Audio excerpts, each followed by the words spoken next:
Hey there, happy day 959 of What You Up To Now. Sharon Horne-Ellstrom here, documenting my journey via video as I transition from the brick and mortar corporate world of America to the online world. I spent over a quarter century in corporate America working for really some amazing companies, both family-owned. I worked for a really amazing family-owned, big, not a little company, but a big family-owned company. Worked for and ran a bunch of my own family-owned companies with and without my extended family members, and also had, like 27 different businesses and industries I've been in. Pretty old. I mean, I turned 60 this year, right as COVID was hitting us all and impacting us. But a couple of years ago, I had the opportunity to get divorced, and as part of my divorce, it meant separating from all the things that I'd done with my ex-husband. We were involved in a lot of different businesses and things together, so it meant untangling that web and that mess as part of our divorce. And finally, that's all been done. But I found myself with the opportunity to do something very different, something different with my life. What did I want to do? For the first time ever, I got to ask myself, what do I want to do? What do I want to explore? What's interesting to me? And I realized I'd always been interested in the internet, but I never really had time to do anything with it or explore it or understand or learn or try different things on it. So decided a couple of years ago that I would start tipping my toe in the river or the ocean, the deluge that is the internet, and have had a lot of fun, a lot of frustrating bad days, but a lot of fun days as well. Tried a lot and done a lot of different things. Some things that have worked, some things that were absolutely positive, big fat flatline deadpan zeros. There's nothing worse than launching a course that you've spent 4 to 6 months working on to have no interest, crickets, or doing something else, doing a webinar and having one person on or no people on, right? I did a webinar for some people, and we had crickets for a couple of months until we got the messaging right, until we tweaked and changed and worked on it, until we found the exact right target group of people to attract to that and serve by sharing that webinar. So lots of things, lots of lessons learned. I guess one of the biggest things I've learned is that no matter what and no matter how you think things are going to line out and fall on the internet, you're probably not right the first time. You're probably not guessing right. We do the best we can. We estimate to the best of our ability. We funnel hack and we do all these things and we throw out our best guess, but it's probably not perfect, right? I don't think I have ever launched maybe one funnel. A funnel is just a website or a sales process online, and I think I've only maybe ever launched one that really hit the ground running the first time. All the others, and there have been hundreds and hundreds of them that didn't hit the first time, and we had to tweak the headline, we had to change the graphic, we had to change the messaging, we had to change whatever, the colors, the fonts, the graphics, everything and anything to test it, to figure out how to speak to the exact right people we were speaking to. So lots of lessons learned through that. Today, I guess it's because our idiom for today on Supersize Your Business was let the chips fall where they may. And sometimes we just need to take action in the direction of what we know is right and what we want to do, to find out how it's going to land, how it's going to work. Is it going to get responded to in the way that we want? Are people going to love it or hate it? Or is it just going to be nothing, no response at all, because it doesn't hit the target? It isn't speaking to the people we want to speak to. The only way we know that is by testing and trying and taking action and doing something. And then today I really want to talk about change and how change is absolutely positively inevitable. So what are you going to do about it? And my answer to what I'm going to do about it has come in the form of this year with COVID, the Get Up and Go Challenge. I'm doing a Get Up and Go Challenge that helps people to install in themselves a framework in their subconscious that guarantees that they're always better off after a change, after a challenge, than before they experience that. And it's called the SOAP framework.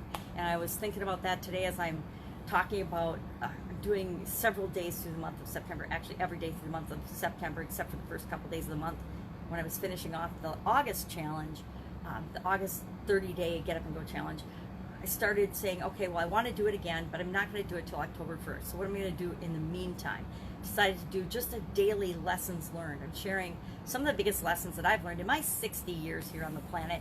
And one of those is that change is inevitable. There's nothing that we can do to stop change, stop time, freeze things the way they are. Even no matter how much we love the way things might be and in some area or aspect of our life, they're going to change, they're going to evolve. Either they're going to be accelerating and expanding and becoming more, or they're going to be deteriorating, dying, and becoming less, because that is the nature of our lives. That's the nature of our planet. That's the nature of everything, to be changing and transforming all of the time, including us, right? Our bodies are changing and transforming all of the time. Some of us can attest to how much our bodies can change and transform just in a couple of months with COVID-19. And it could be going in a downward spiral or an upward spiral. That's, kind of up to us, although a lot of times things happen and change happens by default to us because we're not paying attention. Sometimes we just need to pay more attention. So talking about change is inevitable, it's set up for success, and then what are you going to do about it? And what are you going to do about it is you're going to create a way of you automatically dealing with and handling change in a way that's best for you, that's proactive and works for you, so that no matter what happens, no matter what side it hits you up alongside the head, like COVID-19 or the weather or a storm or a catastrophe or an illness or the loss of a friend or the loss of someone that's close to you or the loss of anything or the gain of anything. Sometimes change is inevitable in a positive way, and we get married, we have kids, our life changes in ways that we can't even have imagined. And if we allow it to, it can be better than we even imagined it could possibly be. The ramifications are not necessarily bad or negative. They can be what it is that we want to create, but we have to decide that. So day 250 of the fun challenge today was about finding something in today that makes it the best day of the year so far. So I already found my thing. I already knew what that was going to be. So look for something today that is amazing and awesome and fun and wonderful, that makes it better than any other day that you've had this year so far. It doesn't have to be overall, but just something that makes this an awesome day. And I say, let's share that with one another so we can all revel in one another's happiness and joy and fun and the things that make us all actually tick as human beings. So that's it. That's my little summary for today. I owe myself a big chunk of time working on my book today because I've missed a couple of days, and I told myself I'd do 20 minutes a day, so I need to do probably an hour today to really make up for the last couple of days that I missed hanging out with my daughter, which is way more fun than writing a book that I started, a couple, 3 years ago. If I wanted to have it done, I probably would have had it done already, right? Absolutely, positively. So that's it. That's all I've got. If I can help you in any way, if you've got a question about anything that I might be able to help you with, I got lots of experiences that, I'd love to share my wisdom on, or my red-faced mistakes that I've made on. Just ask. If I don't know the answer, I'd be glad to hook you up with somebody that does, or help you find the answer to whatever problem you're having or whatever challenge you're having. Because I know what that's like. I know what it feels like to have a burning desire and a burning question and not know who or what to ask about it. In corporate America, one of the things, and I said it a lot, but one of the biggest things I missed leaving corporate America was the amazing, incredible resources I had at my fingertips. I had access to in corporate America. There's this huge network, and I work for some really big companies that I had created to do anything, find anything, get answers to anything in corporate America. And when I struck out on my own, I had to rebuild that sense of community, that sense of network, that access, and I had to create it myself from scratch. And that was very different than having it already provided for you. One of the huge advantages of being a corporate person, a corporate executive, is that you do have access to incredible resources, and you don't realize it until you're gone and you leave and you're like, oh man, I miss that. I miss being able to call IT and say, all right, this is what my computer's doing, what do I do now?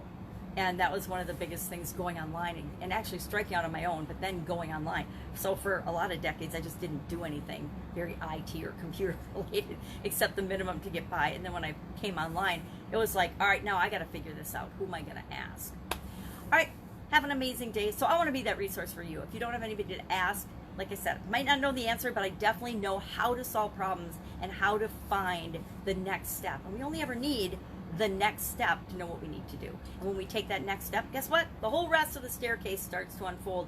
Maybe only a step at a time, but that's all we need, because we can only take one step at a time. We can only act now, and we can only take the next step and the next step and the next step.